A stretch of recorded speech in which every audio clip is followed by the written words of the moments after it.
اللہ تبارک و تعالی نے قربانی کا عظیم تذکرہ فرمایا تو ارشاد فرمایا کہ ان صلاتی و نسکی و محیایا و مماتی۔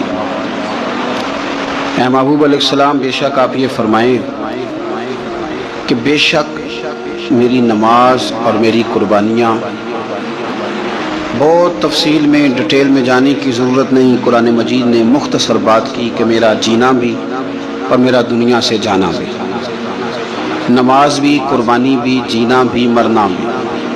اب اس اجمال نے ساری تفصیلوں کو اپنے اندر بند کر دیا ہے۔ جتنی تفاصیل قربانی کے بارے میں، راہ خدا میں دینے کے بارے میں ہو سکتی تھیں، وہ ساری اس آیت نے بند کر دی، بات ختم کر دی۔ بے شک میری نماز، میری قربانی، میرا جینا، میرا مرنا للہ رب العالمین، اس رب کے لیے ہے جو تمام جہانوں کو پالنے والا ہے۔ رضائے الہی میں کیا دینا ہے، کیا رکھنا ہے، بات کو سمیٹ کے رکھ دیا۔ فرمایا جینا بھی اللہ کے لیے ہے، مرنا بھی اللہ کے لیے۔ قربانی کا مفہوم صرف اتنا نہ سمجھے، اس کا فلسفہ سمجھے۔ قربانی کا مفہوم صرف اتنا نہیں ہے کہ آپ نے ایک جانور خرید لیا تو آپ نے اس کو ذبح کر دیا۔ قربانی کا مفہوم یہ ہے کہ اللہ کی رضا کے لیے قربانی کرنی، اس ذات کی بلندی کو دیکھیں، اس کے مقام کو دیکھیں، اس کے مرتبے کو دیکھیں، پھر اس کی عطاؤں کو دیکھیں، پھر ہمارے بن مانگے اس نے ہمیں کیا کچھ دیا، اس کے نوازنے کو دیکھیں۔ میرا جو دوست مجھے زیادہ پیارا ہوتا ہے، اس کے گھر میں میں سادے شاپر میں سوٹ نہیں لے کے جاتا، میں اس کو منگاتا ہوں، گفٹ پیک میں بند کرتا ہوں، ساتھ ایک مٹھائی کا ڈبہ رکھتا ہوں، اس کو اچھے انداز میں لے کر کے جاتا ہوں کیونکہ مجھے پیارا ہے اور اس کے ادب آداب کا خیال کرتا ہوں۔ تو آپ اس بات کو اچھے طریقے سے سمجھ لیں کہ قربانی کا مفہوم جانور کو ذبح کر دینا نہیں، قربانی کا مفہوم تو رب کی رضا کو پانے کا نام ہے، اللہ کی رضا کو پانا ہے۔ وہ کتنا اعلیٰ ہے، تو جب اس کی بارگاہ میں تحفہ بھیجنا ہے تو پھر آپ نے جانور کو پیش نظر نہیں رکھنا، پھر تو آپ نے اس مالک کو پیش نظر رکھنا ہے کہ جس کے شایان شان ہم کچھ پیش کرنے کی صلاحیت اور قابلیت نہیں رکھتے۔ تو اللہ کی ذات کے شایان شان دیکھیں نا، قرآن مجید نے ایک سوچ ہمارے ذہنوں میں پیدا کی۔ فرمایا اگر تم چاہتے ہو نا کہ تمہیں بھلائی ملے اور تم درجہ ابرار میں داخل ہو جاؤ، ان الابرار لفی نعیم، وہ ابرار جنہیں اللہ جنت میں داخل کرے گا، تم بر تک پہنچ جاؤ، تو پھر فرمایا لن تنالوا البر حتی تنفقوا مما تحبون۔ فرمایا تم ہرگز بھلائی کو نہیں پہنچ سکتے جب تک اپنی پیاری چیز راہ خدا میں خرچ نہ کرو۔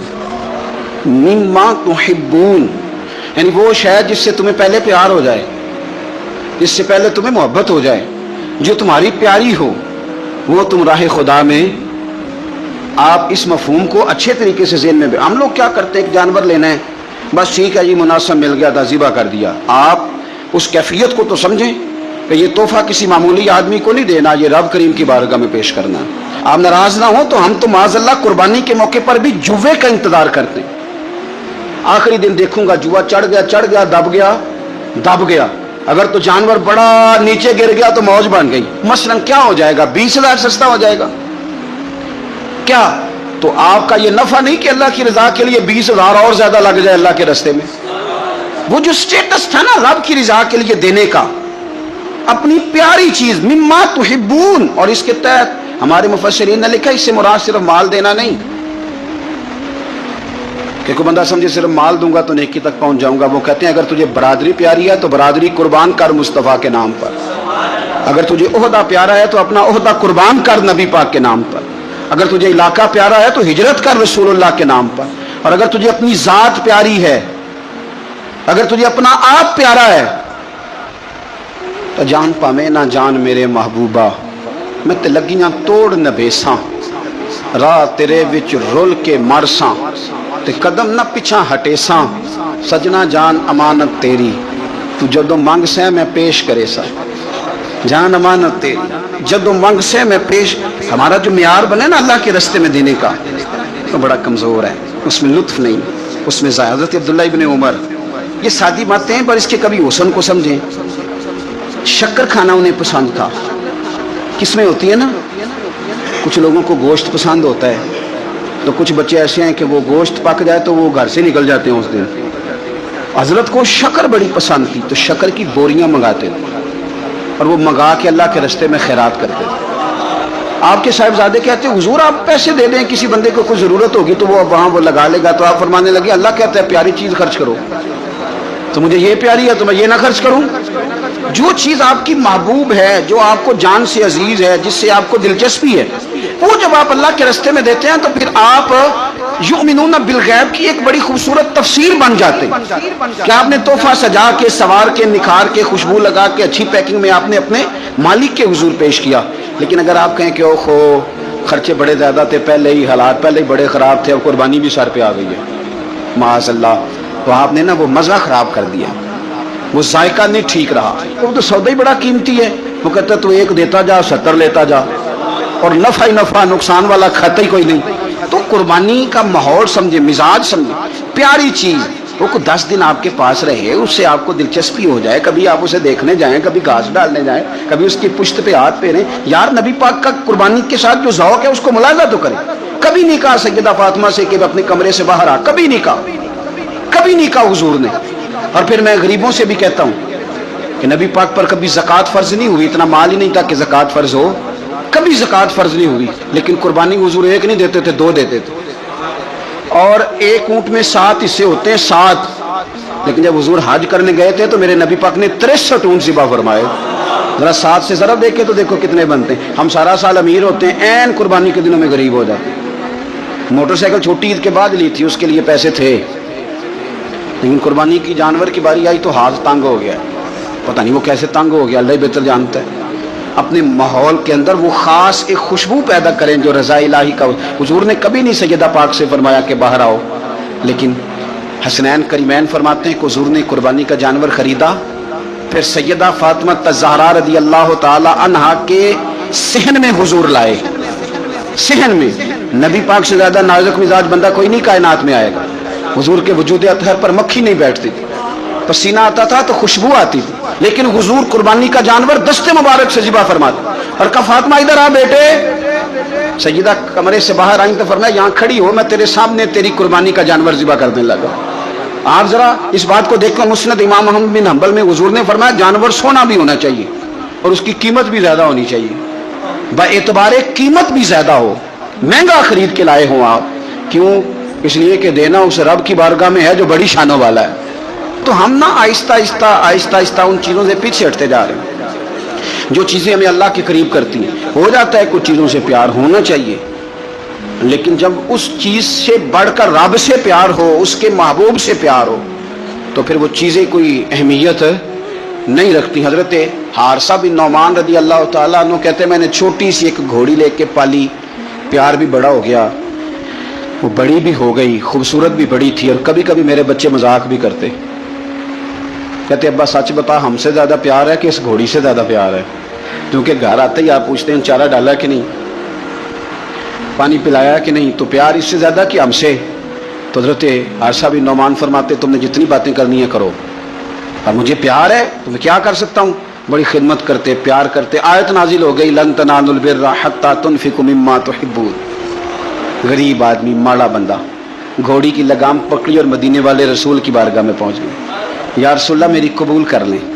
آپ یقین کریں حالات خراب ہوتے ہیں تو لوگ سب سے پہلے وہ والا 100 بند کرتے ہیں جو مسجد جاتا تھا، سب سے پہلے لوگوں نے وہ رستے کاٹے، وہ کنیکشن کاٹے جو اللہ کے رستے میں جاتے تھے۔ کیا کرتے ہو صاحب، یہ تو اصل ہے، باقی تو ساری فروعات ہیں، باقی تو ساری شاخیں ہیں، تو آپ نے جاڑی کاٹی جہاں سے آ رہا تھا۔ اپنی ساری ضروریات لوگ پوری کریں گے اور 1.5 لاکھ تنخواہ میں سے پورا 2000 مسجد دے کے کہیں گے دیا تو ہے 2000، لیتے وقت کبھی نہیں حساب کریں گے کہ اللہ سے لیا کتنا ہے، دیتے وقت گنیں گے، شمار کریں گے۔ تو بھائی حضرت سیدہ اسماء بنت ابی بکر صدیق کہتی ہے میں ایک دن گن کے نا حضور کی بارگاہ میں کچھ پیسے، تو عورتوں کی طبیعت ہوتی ہے وہ گنتی بھول بھی جاتی ہیں اور کئی دفعہ احتیاطاً بھی 3-4 دفعہ گن لیتی ہیں۔ کہتی میں نے 2-3 دفعہ پیسے گن کے حضور کو دیے تو سرکار مسکرائے، فرمانے لگے اسماء رب کے راستے میں گن گن کے نہ دیا کر، یہ بخاری ہے، گن گن کے نہ دے۔ یا رسول اللہ کیا کروں؟ فرمایا تو اس کے راستے میں بے حساب دے، وہ بھی تجھے بے حساب ہی عطا فرمایا۔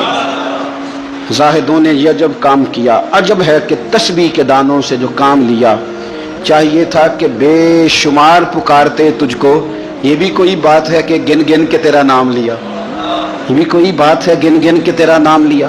میرے عزیز سمجھ لیں اچھے طریقے سے، حضرت حارثہ بن نعمان گھوڑی لے کے آ گئے، یا رسول اللہ قبول کر لیں، تو حضور نے فرمایا تیری قبول ہو گئی۔ اس بات کو ذرا پھر ایک دفعہ سمجھ لیں، تیری قبول ہے۔ حضور کو پتہ ہے نا اس کا پیار بڑا ہے، حضور کو پتہ ہے اس نے پالی ہے، پر لے آئے تو فرمایا تیری قبول ہے، رکھ لی۔ چونکہ آپ کی جو روحانی ترقی ہے وہ بغیر اس کے ممکن نہیں، حضور نے وہ رکھ لی گھوڑی۔ جناب حارثہ بن نعمان خوشی خوشی گھر چلے گئے، ان کے بیٹے زید بن حارثہ آئے، نبی پاک نے فرمایا یہ بھی اللہ کے راستے میں مجھے تحفہ ملا ہے، اب میں تجھے تحفہ دے رہا ہوں۔ حضرت زید بن حارثہ نے گھوڑی لی، دوبارہ گھر گئے تو والد کہنے لگے یہ کیوں لے آئے ہو، یہ تو میں دے آیا تھا۔ تو وہ بھی صحابی تھے نا، کہنے لگے آپ نے مصطفیٰ کو تحفہ دیا تھا، مصطفیٰ کریم نے مجھے دے دیا ہے۔ تو حضرت حارثہ بن نعمان رو پڑے، فرمایا دیکھو میرے کریم کا کرم، قبول بھی کر لیا ہے اور یہ بھی انہوں نے ثابت کر دیا ہے کہ رہے بھی تیری آنکھوں کے سامنے۔ تو اپنا وہ جو خاص ذوق ہے اللہ کی راہ میں کچھ دینے کا، جانور کو قربان کرنے کا، احسار کرنے کا، قربانی دینے، اس ذوق کو کبھی بجھنے نہ دیں۔ دیکھیں نا نبی پاک صلی اللہ علیہ وسلم نے نا حد بیان کر دی، اور میرا خیال ہے یہ حدیث سمجھنے کے بعد بھی اگر سخاوت کا ذوق پیدا نہ ہو تو پھر بندے کو نا سرجری کرانی چاہیے دل کی، پھر اس کو سرجری کی ضرورت ہے۔ نبی پاک صلی اللہ علیہ وسلم نے فرمایا اللہ کے راستے میں خیرات کر کے جہنم سے بچ جاؤ، اللہ کے راستے میں خیرات کر کے جہنم سے بچ جاؤ، اللہ کے راستے میں دیکھ کے جہنم سے بچ جاؤ۔ اگر کچھ نہ ہو سکے تو کھجور کا ایک ٹکڑا ہی اللہ کے راستے میں خیرات کر دیا کرو۔ اگر یہاں بھی ذوق، یعنی کھجور بھی پوری نہیں، کھجور کا ایک ٹکڑا، ساری زندگی یہی رونا رونا ہے ہم نے کہ غریب بڑے ہیں، بڑے حالات خراب ہے، ماڑے بڑے ہیں، پوری نہیں پڑتی، اس سے آگے بھی جانا ہے کہ ادھر ہی رہنا ہے۔ دیکھو یاد رکھو اچھے طریقے سے سمجھ لو کہ فرمایا صدقہ دے چاہے کھجور کا ایک ٹکڑا ہی دے، ایک ٹکڑا کھجور کا۔ ہم سمجھ لیں بات کو، ہمارا جو معیار اب خرچ کرنے کا ہے نا وہ تو ہم نے امیر لوگوں کے ذمہ لگا دیا ہے، اور امیر بیچارہ بھی وہ کئی دفعہ الجھ جاتا ہے، وہ کہتا ہے جناب کس کس کو دیں، مسجد کو، مدرسے کو، گلی بنانے والوں کو، قبرستان بنانے والوں کو، غریبوں کو، بیواؤں کو، سب کو پتہ چل گیا محلے میں فلانا بندہ امیر ہے، تو ہر ایک کی توجہ اسی کی جانب ہے۔ اور میں نے تو اپنی زندگی میں یہ بھی دیکھا ہے کہ امیر کے پاس پیسے آ جائیں تو لوگ اس طرح شکوہ کرتے ہیں کہ دیتا نہیں، جیسے اس کے نہیں اس بیچارے کے پیسے ہیں۔ اس کے بہن بھائی کہہ رہے ہوتے ہیں دیکھو جی خود کروڑوں کی جائیداد خرید لیا، ہمیں 5,000 نہیں دیا۔ بھئی خدا کے بندے پیسے اس کے دے چاہے نہ دے۔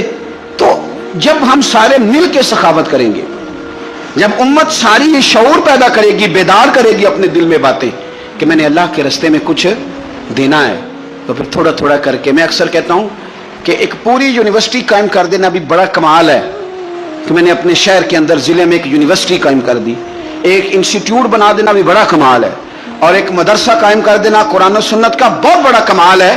لیکن ہم یہ سارا کچھ نہیں کر سکتے، ایک غریب بچے کا خرچہ تو اٹھا سکتے ہیں کہ نہیں؟ اگر آپ نے ایک غریب بچہ باشعور کر دیا، تعلیم یافتہ ہو گیا، تو آپ نے یونیورسٹی کا کام ہی کیا ہے۔ لیکن ہم اس طرف بھی آنے کو تیار نہیں ہوتے۔ اپنی قربانی کے لحاظ سے ماحول کو سخاوت کا رنگ دیں، ماحول کو ذوق کا رنگ دیں۔ ہمارے ہاں لوگ پوچھنے لگ جاتے ہیں کہ قربانی کا سارا گوشت گھر میں رکھنا جائز ہے؟ بالکل جائز ہے۔ سارا گوشت کیا، پورا اونٹ آپ گھر میں کھا لیں، شریعت آپ کو منع نہیں کرتی، لیکن کس نے کان میں بتایا تھا کہ قربانی کے بعد گوشت ملنا ہی نہیں؟ آپ یقین کریں، پوچھیں الیکٹریشین لوگ جو یہ کام کرتے ہیں، مکینک لوگ، ان سے پوچھیں، وہ کہتے ہیں سب سے زیادہ فریزر کا کام آنے لگ گیا ہے، لوگ فریجر ٹھیک کرا رہے ہیں اس لیے کہ گوشت سٹاک کرنا ہے، پتہ نہیں اس کے بعد کوئی بکرا ہاتھ آئے کہ نہ آئے، آخری سمجھ کے کھانا ہے۔ ایسا نہ کرو۔ اگر سارا گھر میں رکھنے کا مفتی صاحب سے فتویٰ پوچھ لیتے ہو تو کیا کسی مفتی نے یہ فتویٰ نہیں دیا کہ سارا بانٹ دینا بھی جائز ہے؟ یہ بھی فتویٰ پوچھو کسی سے، قربانی ساری رکھنی بھی جائز ہے اور ساری بانٹ دینی بھی، ایک لقمہ بھی نہ کھائیں، ساری بانٹ دیں، آپ بانٹتے رہیں، رب کریم آپ کو اور دینے کا ارادہ فرماتا رہے گا۔ تو اپنے ہاں یہ ذوق، اللہ کے راستے میں خیرات کرنے کا شوق، وہ خاص توانائی، وہ خاص اور پیاری چیز۔ حضرت انس بن مالک رضی اللہ تعالیٰ عنہ فرماتے میں بڑا فرما بردار تھا اپنی ماں کا۔ اماں چولہے میں آگ جلانے لگتی تو حضرت انس بن مالک عرض کرتے اماں جی آگ تو مجھے بھی جلانی آتی ہے، روٹیاں نہیں پکانی آتی، تو میں آگ جلا دیتا ہوں، آپ روٹیاں پکا دیں۔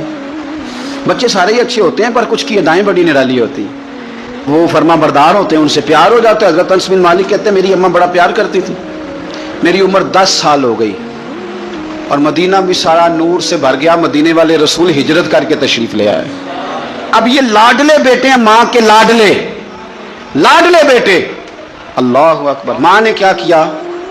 حضرت انس بن مالک کا بازو تھاما، مدرسے میں نہیں لے کے گئی، یونیورسٹی میں نہیں لے کے گئی، کالج میں نہیں لے کے گئی، جہاں سے سارے علم جنم لیتے ہیں نا، جہاں سے ساری یونیورسٹیاں بنتی ہیں، اس محبوب کی بارگاہ میں بیٹا پیش کر دیا۔ دل پہ ہاتھ رکھ کے بتاؤ، میں نے کہہ دیا، آپ نے سن لیا، عشق ہو جائے ہمیں مرشد سے، عشق ہو جائے ہمیں استاد سے۔ لوگ بچہ پڑھنے کے لیے تو ان کے ادارے میں بھیج دیتے ہیں، کبھی آپ نے سنا ہو کہ کوئی بچہ اس لیے بھیج دے کہ یہ آپ کے گھر کے کام کاج کرے گا؟ یہ بڑا مشکل کام ہے، انسان کو اولاد کمزور کر دیتی ہے، بندہ اولاد کے حق میں بزدل ہو جاتا ہے، وہ نہیں تسلیم کرتا کہ میرا بچہ اس طرح نوکری کرے، لیکن یہ شان ہے ان کے غلاموں کی۔ حضرت انس بن مالک کا بازو تھام کے ماں نے کہا، اور ماں نے کہا، مستقبل کی کوئی فکر نہیں، لا کے حضور کی بارگاہ میں پیش کیا۔ عرض کرنے لگی، یا رسول اللہ صلی اللہ علیہ وسلم، انس نہ آپ کے گھر کے کام کاج کیا کرے گا۔ یہ جو مزاج ہے نا خدمت کا، یہ ذوق، یہ رنگ، ہم لوگ جو ہوتے ہیں نا، ہم اور سٹیٹس میں زندگی گزارنا چاہتے ہیں، لیکن فقر کا، طریقت کا سٹیٹس اور ہوتا ہے، اور ہوتا ہے۔ وہ کیا کسی شاعر نے 2 جملوں میں بات ختم کر دی، اسے کیا، تیریاں ویخ کے ادامہ میں مرید ہو گئی۔ بعض ادائیں ایسی ہوتی ہیں کہ جن پہ خود بخود پیار آتا ہے، پیار چھلکتا ہے، پیار خود بخود جو ہے وہ اوٹ کر کے نکلتا ہے۔ تو عزیز یاد رکھ لیں، حضرت انس بن مالک کہتے ہیں میری اماں مجھے چھوڑ گئی، کہنے لگی سونیا مما تحبون، پتر مجھے پیارا ہے، چونکہ پیارا ہے تو اب یہ سیدہ فاطمہ کے گھر میں کام کاج کرے گا، چونکہ پیارا ہے تو سیدہ عائشہ صدیقہ کو سودا سلف لا کے دے گا، چونکہ پیارا ہے تو حسنین کریمین کی نوکری کرے گا، حضرت حفصہ اور میمونہ کے گھر کا کام کرے گا۔ انس بن مالک کہتے ہیں میں نے کوئی تعلیم نہیں پڑھی، میں نے کہیں بیٹھ کے کچھ نہیں سیکھا، لیکن آپ کتابیں کھول کے دیکھ لیں، ایک بہت بڑی تعداد ہے حدیثوں کی جو حضرت انس بن مالک نے روایت کی ہے۔ وہ کہتے ہیں میں تو کھیلتے کھالتے ہی مصطفیٰ کی باتیں سنتا رہا اور رب نے مجھے عالم بنا دیا، عالم۔ اور فرماتے ہیں ایک دن حضور نے صرف کہا تھا، لمبی چوڑی دعائیں نہیں، اور میں نے کہا بھی نہیں، میں نے نہیں کہا، ایک دن مدینے والے محبوب نے کہا تھا جا اللہ تیرے مال میں بھی برکت دے، تیری اولاد میں بھی برکت دے، ختم ہو گئی بات۔ لمبی دعاؤں کی کیا حاجت تھی؟ ایک جملہ حضور نے فرمایا، اور کیوں فرمایا؟ کہ میری ماں مجھے چھوڑ گئی تھی۔ فرماتے ہیں کہ وہ حضور نے دعا دے دی، میں وہی بیج ڈالتا تھا جو سارا مدینہ ڈالتا تھا، وہی پانی لگاتا تھا جو سارا شہر لگاتا تھا، اسی طرح حل چلاتا تھا جس طرح سارا شہر چلاتا تھا، پر باقیوں کے باغ میں سال میں 1 دفعہ پھل آتا تھا، میرے میں 2 دفعہ پھل آتا تھا۔ آپ فرماتے تھے میں اس وقت موجود ہوں تو میرے بیٹے بیٹیاں پوتے پوتیاں میری اولاد کی تعداد 100 سے زیادہ ہے، اتنی میرے چمن میں بہار آئی ہے۔ دوستو ایک صحابی تھے حضرت مصعب ابن عمیر، چڑھتی جوانی، بڑے خوبصورت کپڑے، اتنا مہنگا جوڑا مکے میں اور کوئی نہیں پہنتا تھا جتنے مصعب ابن عمیر پہنتے تھے، اتنی اعلیٰ قسم کی چیزیں اور کوئی نہیں کھاتا تھا جتنی وہ کھاتے تھے، لاڈلے تھے۔ کلمہ پڑھنے آئے دار ارقم میں، تو نبی پاک نے فرمایا تو ناز و نام میں پلا ہے، اس رستے کا مسافر کیسے بنے گا؟ یہاں تو ٹھوکریں ہیں، یہاں تو مار کھانی پڑتی ہے، تو کیسے بنے گا؟ عرض کی یا رسول اللہ اب کلمہ تو پڑھائیں۔ پھر اس بندے نے پھٹے پرانے کپڑے بھی پہنے۔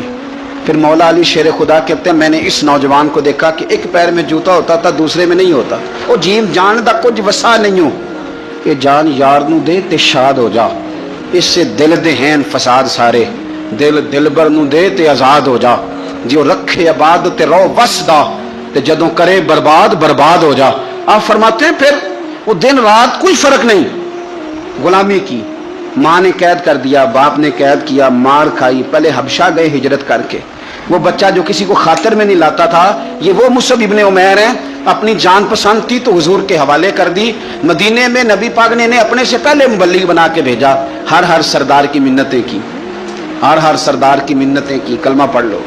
وہ چڑھتی جوانی، بڑا بادشاہ آدمی، لوگ اپنا رویہ توڑنا نہیں چاہتے، جو بندہ زندہ ہوتا ہے اس میں لچک ہوتی ہے، جو پورا اکڑ جائے سمجھو مردہ ہے، اور جو آدمی لچک والا ہو وہ تو بڑے کام کر لیتا ہے، اور اگر اکڑ جائے تو پیروں میں بھی شے آ جائے تو پکڑ سکتا۔